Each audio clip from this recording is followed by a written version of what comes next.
If you're over 50, your hips and circulation may already be changing and you might not even realize it. Most people think it's just part of aging, but very often it's something much simpler and something you can actually improve. Before we begin, let's do a quick test together. This will only take a few seconds, but it can tell you a lot about how your body's doing right now. Be honest with yourself. Do you sit for more than 4 to 6 hours a day? Do your hips feel stiff when you stand up after sitting? Do your legs feel heavy or tired by the end of the day? Do you ever feel tightness in your lower back or groin? Do you avoid walking long distances because it feels uncomfortable? Give yourself 1 point for each yes. Now just take a quiet moment. How did you do? If you feel comfortable, you can share your score in the comments. Many people are surprised when they see their number, and you may find others feeling the same way you do. Now, let's take a look at your score. 0 or 1. Your hips and circulation are in a good place. Keep it that way. 2 or 3. Early signs of stiffness and reduced circulation may be starting. 4 or 5. Your body may already be feeling the effects of too much sitting and not enough movement. And here's something important to remember. The higher your score, the more your body is asking for change. This isn't something to fear. It's simply a signal, because your body, even in your 50s, 60s, or beyond, still has an incredible ability to adapt, recover, and improve. And today, I'm going to show you 5 gentle exercises that can help you do exactly that. So what's really going on here? Why do so many people over 50 start to feel stiff in their hips or notice that their legs feel heavier than they used to? It's not just aging. In fact, one of the biggest reasons is something we do every single day without even thinking about it. Sitting. When we sit for long periods of time, especially for hours each day, we gently compress the pathways that allow blood to flow freely through the hips and legs. Over time, this can lead to reduced circulation, tightening of the muscles around the hips, and less movement in the joints themselves. Research from organizations like the Harvard Medical School and the Centers for Disease Control and Prevention has shown that prolonged sitting is associated with decreased blood flow, reduced mobility, and a higher risk of stiffness and discomfort as we age. But here's the encouraging part. This process is not permanent. Your body responds incredibly well to gentle, consistent movement. Even small, simple exercises can help stimulate circulation, loosen tight muscles, and bring life back into the hips and lower body. You don't need to run, you don't need a gym, and you don't need to push yourself to the point of pain. What your body needs is the right kind of movement. So today, I'm going to guide you through 5 gentle exercises designed specifically to improve hip mobility and circulation. Each one is simple, each one is safe, and each one builds on the next. And I want you to stay with me until the final exercise, because that last movement is often the one people overlook, yet it can make the biggest difference in how your hips feel when you walk, stand, and even when you rest at the end of the day. Let's begin. Exercise 1. Glute walk, walking on buttocks. Let's begin with a movement that may look simple, even a little unusual at first, but it's incredibly effective. This is called the glute walk, or walking on your buttocks. As we age, one of the biggest challenges isn't just muscle weakness, it's reduced circulation in the pelvic and hip area. When blood flow slows down, tissues receive less oxygen, joints feel stiffer, and movement becomes more difficult. This exercise directly targets that issue. By shifting your weight from one hip to the other, you gently stimulate circulation through the pelvic region, helping blood move more freely into the hips and upper legs. Studies in movement science have shown that even low-intensity, rhythmic motion can significantly improve blood flow and joint lubrication, especially in areas affected by prolonged sitting. This movement also activates the deep muscles of the core and hips, which play an important role in balance, posture, and stability. For many people over 50, this is one of the safest ways to wake up the hips without putting stress on the joints. How to do it? Let's get into position. Sit down on the floor or on a comfortable mat. Extend your legs straight out in front of you. Now, sit up tall Imagine a gentle string lifting the top of your head toward the ceiling. Keep your back straight, but relaxed. Your knees should stay soft, not locked. Extend your arms forward for balance, or place them gently by your sides if that feels more comfortable. Now we begin the movement. Lift your right hip slightly and move it forward. Then lift your left hip and follow. 1, 2, 1, 2. You are not using your feet to push the movement, comes from your hips. Your heels can lightly slide along the floor. Take small, controlled steps forward for a few seconds, then slowly reverse the movement, walking backward in the same way. Keep breathing naturally. Do not hold your breath. If sitting upright feels difficult, you can place your hands on the floor beside you for support. This will reduce strain on your lower back. Continue for about 30 seconds to 1 minute. You may start to feel warmth in your hips or lower abdomen. That's a good sign that circulation is improving. Remember, no sharp pain. Gentle effort is all you need. Exercise 2. Sumo stretch, gentle inner thigh opening. Now let's move into a gentle stretch that targets an area many people overlook, the inner thighs. These muscles, known as the adductors, play an important role in supporting the hips and pelvis. But as we spend more time sitting, especially with our legs close together, these muscles tend to become tight and shortened. Over time, this tightness can pull on the pelvis and contribute to discomfort in the lower back, hips, and even the knees. This exercise helps gently open that area. By moving in and out of a supported stretch, you're not just lengthening the muscles, you're also encouraging fresh blood flow into the hips and groin. Research in mobility and aging has shown that dynamic stretching, where you gently move in and out of a position, can be more effective for circulation than simply holding a stretch. It acts like a pump, helping move fluids through the tissues and reducing that feeling of stiffness.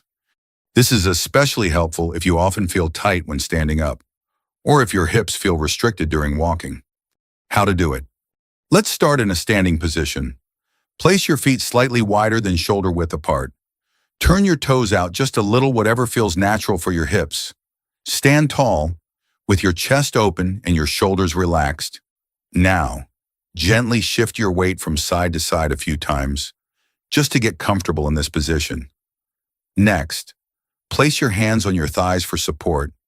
Slowly begin to bend your knees, lowering your body just a little, not too deep. Think of it as a gentle dip, not a full squat. As you lower, slide your hands slightly down your thighs so your arms can support some of your weight. This helps protect your lower back. Once you're in that comfortable lowered position, begin small, gentle pulses, just a few centimeters up and down, slow and controlled. You should feel a stretch along the inner thighs, but no pain. After a few pulses, press through your heels and slowly rise back up to standing. Take your time, no sudden movements. If this feels too challenging, simply keep your feet closer together and make the movement smaller. Repeat this 4 to 5 times. Breathe naturally throughout. Exhale as you lower. Inhale as you rise. This is about opening the body, not forcing it. Exercise 3. Pendulum gentle hip decompression.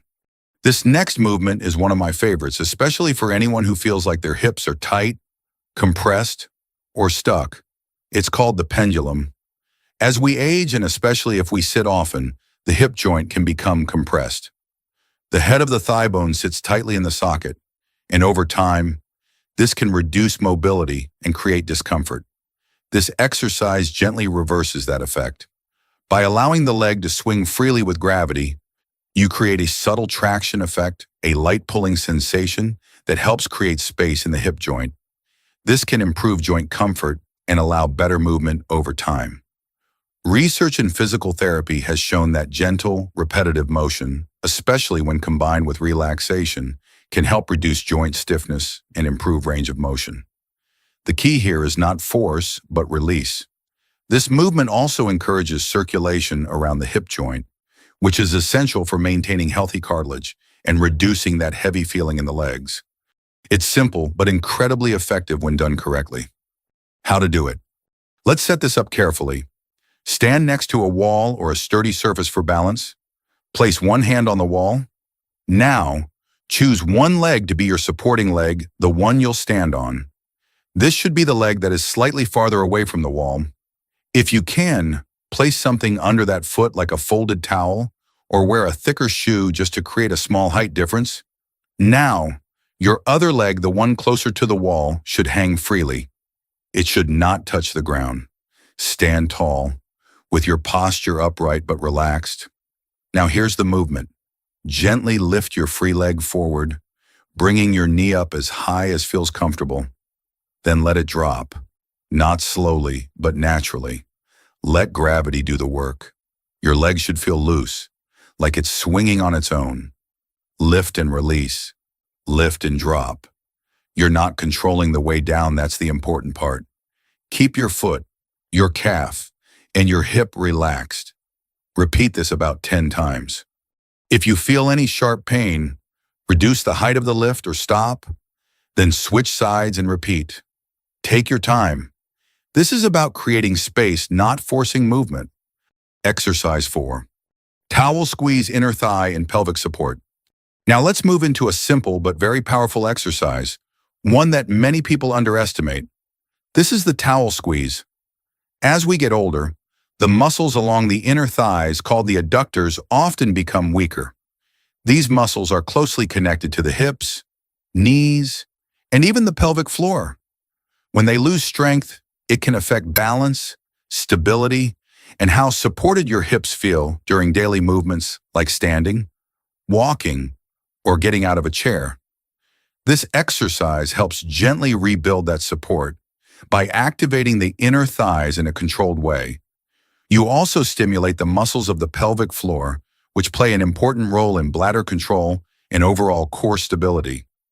Clinical studies in rehabilitation have shown that simple isometric contractions, where muscles are gently engaged and held, can improve strength and coordination, especially in older adults. It also promotes better circulation in the inner thigh and pelvic region. The beauty of this exercise is that it's safe, low impact, and can even be done while sitting comfortably. How to do it?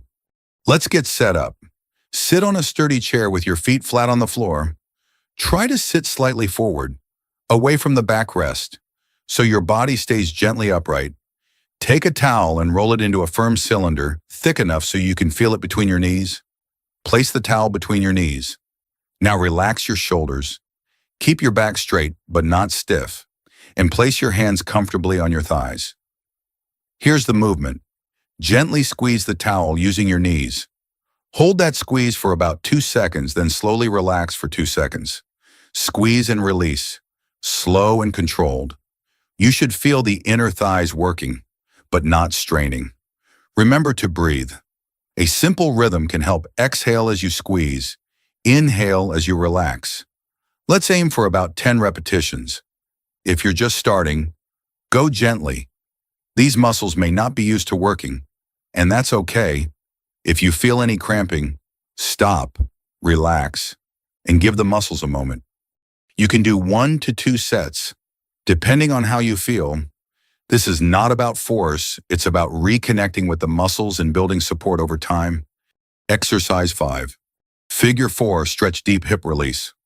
This final exercise may look simple, but it's often the one that makes the biggest difference. It targets a deep muscle in the hip called the piriformis, a muscle that can become tight over time, especially with prolonged sitting.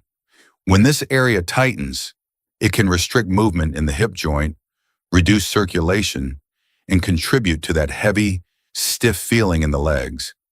By gently stretching this muscle, you help release tension deep within the hip. This allows blood to flow more freely into the joint and surrounding tissues, which can improve comfort when walking, standing, and even sitting. Research in physical therapy has shown that stretching the hip rotators can improve mobility and reduce discomfort associated with tightness in the lower body. This movement also encourages relaxation in the nervous system. And that's important because when the body feels safe and relaxed, muscles are more willing to let go of tension. For many people over 50, this is the missing piece, not more effort, but more release. How to do it? Let's take this to the floor or your bed. If that feels more comfortable, Lie down on your back. If you're on the floor, you can place your feet against a wall. If you're on a bed, use a headboard or simply keep your feet flat. Now bend both knees. Place your left foot flat, keeping your knee bent. Then take your right ankle and place it gently across your left thigh, just above the knee. Your legs should now form a shape like the number 4. Now, reach your hands behind your left thigh or around it and gently pull your legs toward your chest. Only as far as feels comfortable. You should feel a deep stretch in your right hip and buttock. Now pause here. Relax your shoulders. Relax your face. Breathe slowly. Inhale through your nose and exhale through your mouth. Hold this position for about 30 seconds to 1 minute. If it feels good, you can add a very small, gentle rocking motion side to side. Then slowly release, uncross your legs, and switch sides. Move slowly as you come out of the position, no sudden movements. This is your moment to let the body soften and reset. Now take a moment and remember your score from the beginning. The number you gave yourself just a few minutes ago. That number wasn't there to judge you, it was there to guide you. If your score was on the higher side, then what you just did today is exactly what your body has been asking for. And if your score was lower, that's something to be grateful for, because it means you still have a strong foundation to build on. Either way, this is where change begins. Not with intensity, not with pushing harder, but with simple, consistent movement like what you just practiced. Now let's talk about how to move forward from here. Because the goal is not to do everything perfectly today. The goal is to build your body back step by step. Week 1. Start gently. Do each exercise once. Focus on learning the movements and staying relaxed. Week 2. If your body feels comfortable, you can begin to increase slightly either by adding a few more repetitions or a second round. Week 3. Now your body is starting to adapt. Movements may feel smoother, and stiffness may begin to ease. Continue at a steady, comfortable pace. And this part is very important. Do not rush this process. You are not trying to force results. You are allowing your body to rebuild from the inside out. Before we finish, I want to share 3 simple principles that can make all the difference in how effective these exercises are. 1. No pain rule. You should never feel sharp or intense pain during these movements. A gentle stretch or mild effort is okay, but pain is a signal to stop, not to push through. 2. Consistency over intensity. Doing these exercises for 10 minutes a day is far more beneficial than doing a long, intense session once in a while. Your body responds best to regular, gentle movement. 3. Don't forget to breathe. Many people hold their breath without realizing it. Try to stay relaxed. Breathe in through your nose and out through your mouth. Breathing helps your muscles release tension and supports better circulation throughout your body. If you keep these 3 principles in mind, you're not just exercising, you're taking care of your body in a safe and sustainable way. Now here's something I'd love for you to try. For the next 2 to 3 weeks, practice these 5 exercises regularly. You don't have to do them perfectly. You don't have to push yourself. Just show up and move gently. And then after those 2 to 3 weeks, come back to this video and take that same test again. See how your body feels. Because in many cases, people begin to notice small changes even before they measure them. You may feel a little lighter when you walk a little less stiff, when you stand a little more comfortable at the end of the day. Those small changes matter. They are signs that your body is responding. Before we finish, just a gentle reminder. This video is for educational purposes only and is not a substitute for medical advice. If you have any existing medical conditions, severe pain, or concerns about your joints or mobility, please consult with your doctor or a qualified healthcare professional before starting any new exercise routine. Always listen to your body, and if something doesn't feel right, it's okay to stop. Your body has carried you through many years of life, through work, family, challenges, and experiences that shaped who you are today. And even now, it's still capable of adapting, healing, and getting stronger. All it needs is a little care, a little patience, and a willingness to keep moving. Be kind to your body. You don't need to rush. You just need to begin. If you found this helpful, please consider giving this video a like. It helps more people discover it. You can also share it with a friend, a parent, or someone you care about who might benefit from these simple movements. And if you'd like to see more videos like this, subscribe to the channel for gentle, practical guidance to support your health as you age. Take care, and I'll see you in the next one.